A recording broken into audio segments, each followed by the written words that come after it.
Assalamualaikum warahmatullahi wabarakatuh. Sebelumnya perkenalkan, saya Rizatma Huseimi, NPM 2122011059 akan menjelaskan mengenai evakuasi.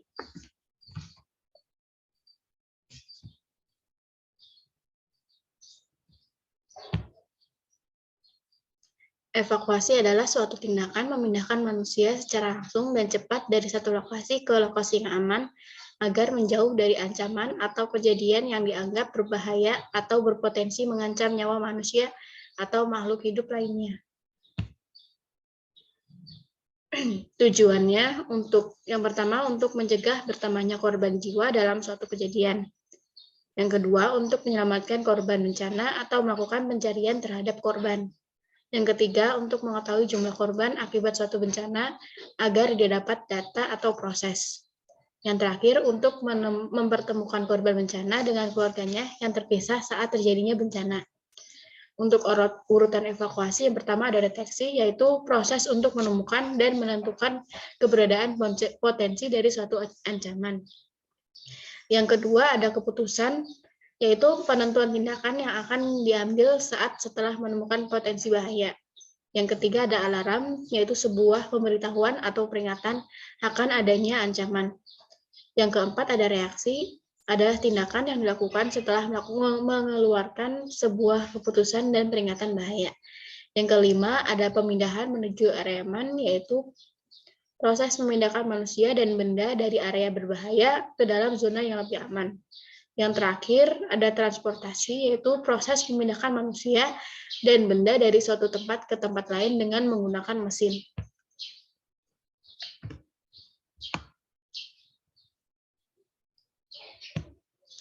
Untuk aturan umum tentang evakuasi, yaitu perhatikan kondisi korban, apakah mengalami cedera atau trauma yang membutuhkan kehati-hatian dalam pengevakuasian.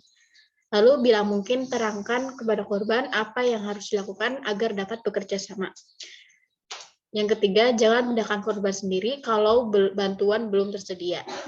Lalu, selanjutnya, jika beberapa orang melakukan evakuasi, satu orang harus memberikan komando. Selanjutnya, angkat dan bawa korban dengan benar agar tidak mengalami cedera otot atau sendi. Yang terakhir, jangan abaikan keselamatan penolong sendiri.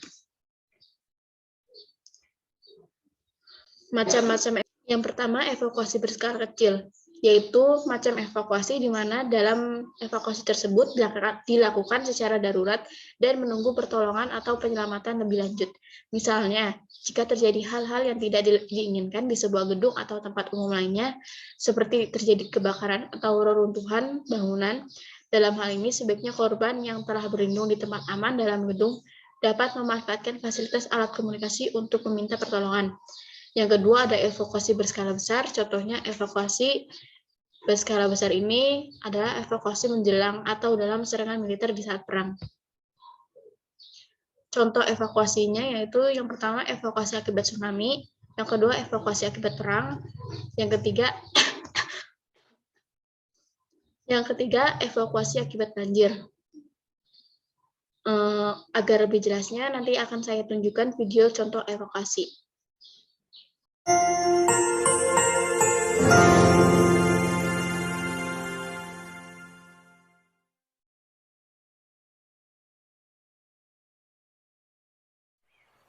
Kampungku terkena tsunami beberapa tahun silam. Waktu itu, kami tidak siap, sehingga banyak keluarga dan kawan-kawanku menjadi korban. Namun sekarang, kami telah tahu apa itu tsunami, dan bagaimana bersiap diri agar selamat darinya.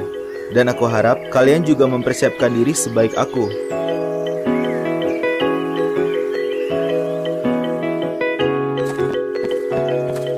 Namaku Agam.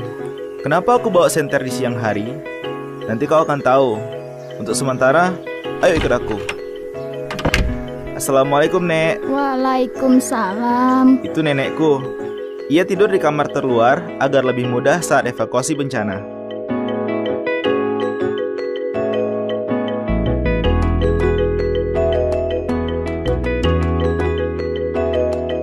Untuk siaga tsunami, hal penting yang kita harus siapkan adalah tas evakuasi.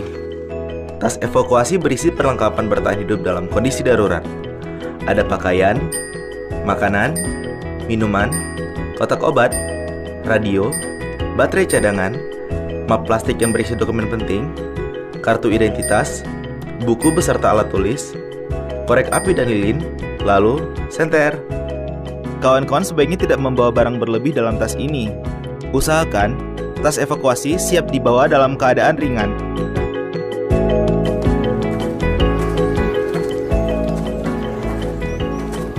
Lihat, di sini kami sedang membuat rambu-rambu penunjuk arah menuju tempat evakuasi sementara. Sedangkan paman dari Palang Merah ini membagikan peta evakuasi. Tidak semua bangunan dapat menahan terjangan gelombang tsunami. Pemerintah telah mendirikan bangunan yang kuat menahan tsunami. Bangunan-bangunan itu diberi tanda seperti ini. Bukit dan tempat tinggi yang lain yang terjadi secara alami juga bisa menjadi tempat yang bagus untuk evakuasi sementara. Bapak, Ibu, sama anak-anak semuanya, kita sekarang sudah ada sarana dan prasarana siaga tsunami. Ada sirine yang dipakai untuk tanda kita melakukan evakuasi. Oh, batanya kan siaga tsunami. Ada rambu-rambu sama petunjuk yang harus kita ikutin dengan tertib untuk menuju tempat evakuasi sementara. Kita harus tahu dengan baik rambu-rambu itu semua, supaya kita semua bisa selamat.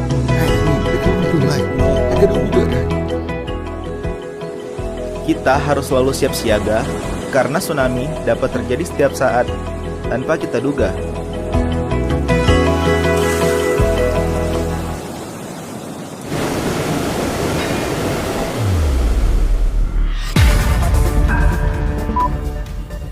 Saat terjadi gempa, seismograf merespon dan mengirimkan data gempa melalui satelit menuju kantor BMKG pusat. Melalui data tersebut, kita dapat mengetahui titik pusat gempa, kekuatan gempa, kedalaman, serta apakah gempa tersebut berpotensi tsunami. Telah terjadi gempa di sebelah barat Sumatera Utara dengan kekuatan 8,9 di kedalaman 10 km, lokasi di titik 7,31 lintang utara dan 92,6 bujur timur. Parameter ini memungkinkan terjadi tsunami. Setelah gempa dinyatakan berpotensi tsunami, petugas segera mengirimkan pesan peringatan dini pertama.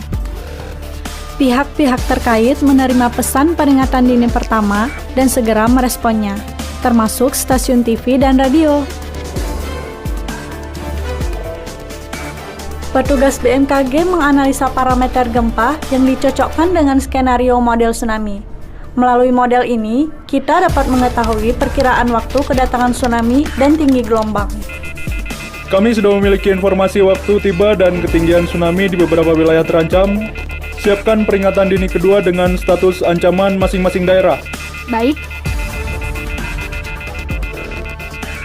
Melalui informasi data kelautan, BMKG bisa mendapatkan konfirmasi terjadinya tsunami dan memastikan daerah yang sudah terkena tsunami. Tsunami telah terjadi dan telah menerjang beberapa wilayah. Siapkan peringatan dini ketiga dan perbaharui informasi status ancaman. Baik. Jika kita merasakan gempa, kita harus segera bersiap diri untuk situasi terburuk. Waktu kita tidak banyak karena tsunami bisa tiba dalam beberapa menit. Kita jangan menunggu atau ke pantai untuk melihat tanda-tanda air yang surut. Kita harus segera menyelamatkan diri. Peringatan akan kemungkinan ada tsunami bisa kita terima dari alam dengan merasakan adanya gempa. Peringatan dini resmi juga bisa kita terima dari pihak berwenang. Sistem peringatan dini hanya akan bermanfaat kalau kita sigap dan cepat bereaksi dalam evakuasi. Namun, akan lebih baik kalau kita segera mengevakuasi bahkan sebelum peringatan resmi keluar. Ikuti arahan petugas dan jangan kembali sebelum ada informasi resmi bahwa ancaman tsunami sudah berakhir. Ingat, tanggap gempa, tanggap peringatan, tanggap evakuasi agar kita semua bisa selamat. Ayo Nek, barusan ada gempa. Kita harus bersiap evakuasi. Sepertinya akan ada tsunami.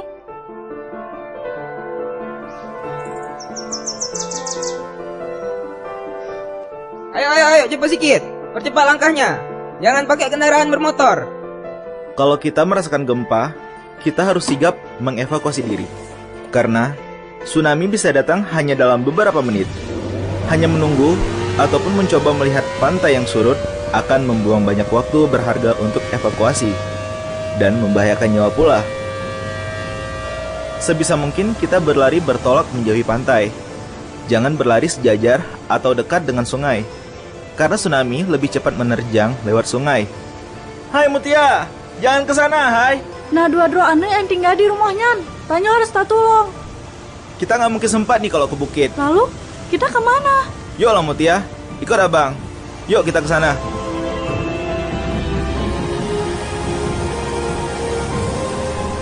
Kalau kita tidak sempat berlari ke tempat tinggi, carilah bangunan tinggi dan cukup kuat untuk berlindung, seperti menara, tower antena, pohon tinggi, ataupun gedung tempat evakuasi sementara yang telah dibangun oleh pemerintah.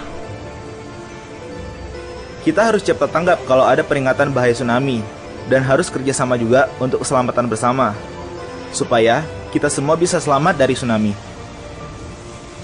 Tentukan tempat evakuasi yang terbaik dan terdekat dengan tempat kita berada. Buat peta evakuasi, jalur evakuasi, dan rambu evakuasi. Seluruh warga harus tahu kemana mereka bisa menyelamatkan diri dari tsunami. Menyelamatkan diri dan terjebak dalam gelombang tsunami, kita perlu tahu cara untuk bertahan hidup menghadapi tsunami. Kalau kita berada di tengah laut saat tsunami datang, bergeraklah ke tengah laut, jangan ke arah pantai, karena tinggi gelombang di laut jauh lebih rendah dibandingkan dengan di pantai.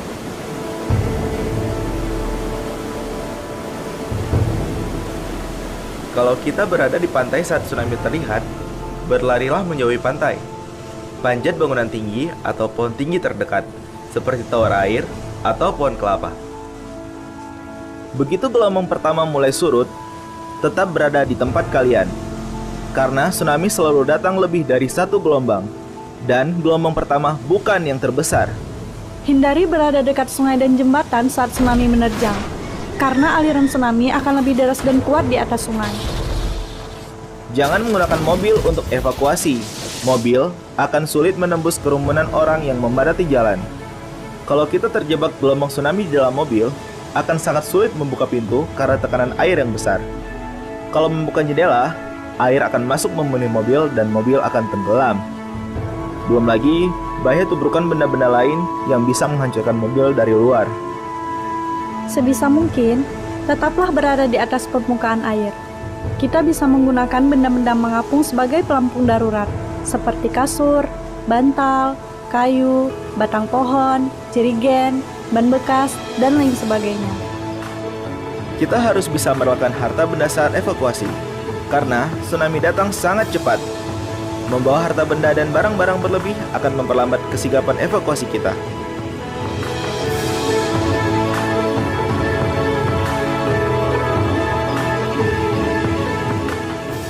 Ya Gang Mutia, kalian selamat ya, alhamdulillah.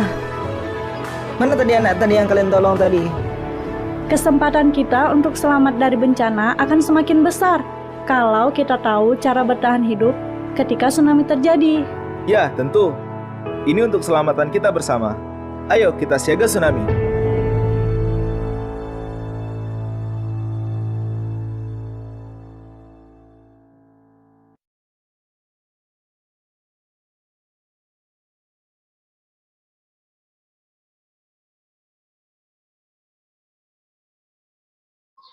Mungkin itu saja dari saya.